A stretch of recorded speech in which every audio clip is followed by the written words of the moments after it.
Bem, meus amigos, hoje é quinta-feira, é sexta-feira, dia 2 de dezembro de 2022. Dois, né? Muitos dois.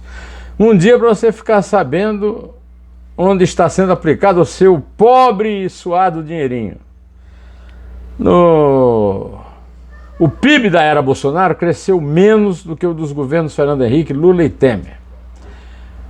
Apesar disso, ele juntou 8 mil militares no palácio pagando salários afortunadíssimos. O Lula vai ter esse problema para resolver. Pois bem, e ele vai receber, você acha que ele merece? Ele vai receber uma aposentadoria de 75%. 2 aposentadorias e mais uma grana que o Valdemar Costa Neto vai tirar do fundo partidário do PL, partido pelo qual ele perdeu a eleição, para pagar a sua vida, para fazer esse tipo de barbaridade que ele faz no Brasil. Pois é, hoje eu podia ter começado o vídeo com o vexame da seleção de Tite, perdendo para Camarões, mas vou deixar isso para o fim, porque isso é de amargar, né? Vamos começar com o noticiário do Bolsonaro e do Lula, os presidentes que nós arrumamos aí, né? Eu quero agradecer a você que me prestigia, que me dá força e que continua seguindo aí. 316 mil seguidores não são poucos, não, ao contrário do que dizem os bolsonaristas que comentam aqui. Não vamos ligar para isso não, né? Pois é, além disso, que eu já falei da aposentadoria do Bolsonaro e da seleção ridícula, seleção reserva do Brasil perdendo de Camarões, eu vou falar dos trends do Twitter, nos quais aparece uma declaração do vice-presidente, o general Mourão, de que o Lula foi eleito e tem de governar.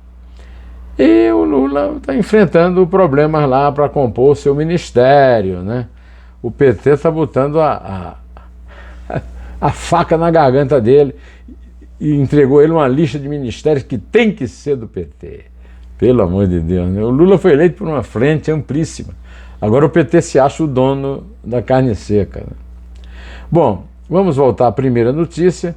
O Instituto Brasileiro de Geografia e Estatística disse que a Covid foi a principal causa de morte no Brasil no segundo ano da pandemia. E que o Brasil, o mesmo IBGE informa que o Brasil teve recorde de população abaixo da linha de pobreza, com 29,4%.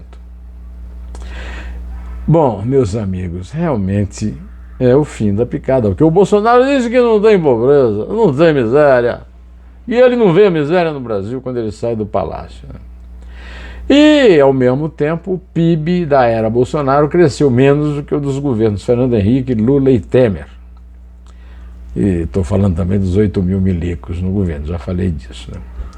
Bom, após destruir o país, Bolsonaro saiu do próprio desgoverno com 2 aposentadorias públicas, ou seja, nós pagamos as aposentadorias ricas dele, e um salário a ser pago pelo fundo partidário do PL do mensalheiro Valdemar Costa Neto. Mais de 75 mil reais de prêmio dado pelo amigão Arthur Lira, presidente da Câmara, né? Bom, e ele não se dá o luxo nem de falar. O Bolsonaro nem fala, nem conta mais nada, ele nem fala aquelas besteiras. Agora ele está em silêncio, segundo está aí no noticiário, porque tem medo da justiça, ou seja, do Xandão, e de frustrar seus fascistoidezinhos de estimação. Fala em Xandão, o Alexandre de Moraes, presidente do Tribunal Superior Eleitoral, e membro do Supremo Tribunal Federal, deu 5 dias para o petista Augusto Aras, que dizem que vai ser mantido pelo Lula, hein? Que coisa, informar sobre 2 bolsonaristas, Carla Zambelli e Silas Malafaia. Bom, mas vamos falar do PT, né? Além dos trends do Twitter, né, com a declaração do Mourão, o Lula foi eleito e tem de governar, nós temos também a notícia de que Lula inovará. Em vez de anunciar o ministro da Fazenda, que está todo mundo, o mercado, o operário, o pobre, o miserável interessados, ele anunciou que não vai ser ministro a presidente do PT, Gleisi Hoffmann. É como se Tite dissesse: pois é, perdemos, mas eu não convoquei o goleiro Muralha, reserva do Coritiba, para a seleção. Quem de acho está querendo a presidente do PT no Ministério de um governo de frente ampla, que precisava ter a Simone Tebet, o Renan Calheiros, o líder do governo, o líder do Partido do Cidadania no Ministério, e ele vem falar só falta agora ele querer recompensar a Dilma, porque sofreu impeachment, com o Ministério da Consolação. Né? O Ministério da Consolação, a companheira Dilma, foi tão criticada, recebeu o impeachment, não sei o quê. Olha, e o PT, né, levou a lista dos ministérios dos quais não abre mão. É uma síntese, né? O PT não se tocou que o Lula, meu amigo, foi eleito por a Frente Amplíssima e não por Haddad, Mercadante, Gleisi, Dilma e Guido Mantega. Pelo amor de Deus. Bom, mas agora está na hora da gente falar do que você quer ouvir, né? O vexame do Brasil na Copa do Catar, hein?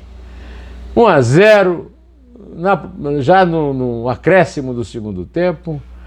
E o Tite teimou em convocar Daniel Alves, o pôs para jogar, para ser capitão, e foi infeliz a fazer uma substituição e colocar o Bruno Guimarães, que se transformou, apesar de jogar muito pouco, no pior jogador em campo, perdendo inclusive um gol feito que podia ter dado o empate. Bruno Guimarães é um vexame do Tite, mas não é maior do que o Daniel Alves, que deu uma entrevista dizendo que seria para ele ser pandeirista, ele quer ser o melhor pandeirista, mas ele está lá convocado para jogar, né? O Juca Kfouri, no UOL, disse que nunca o Brasil foi campeão perdendo um jogo. O Brasil sempre foi campeão do mundo invicto. Agora, eu gostaria de perguntar a você uma coisa, né?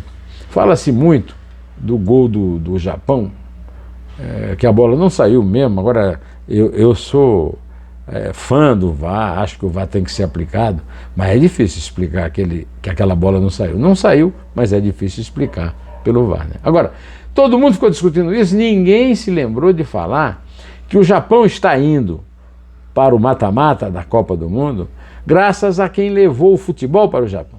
Foi meu maior ídolo, o Arthur Antunes Coimbra, o Zico, que levou o futebol para o Japão. Você sabia?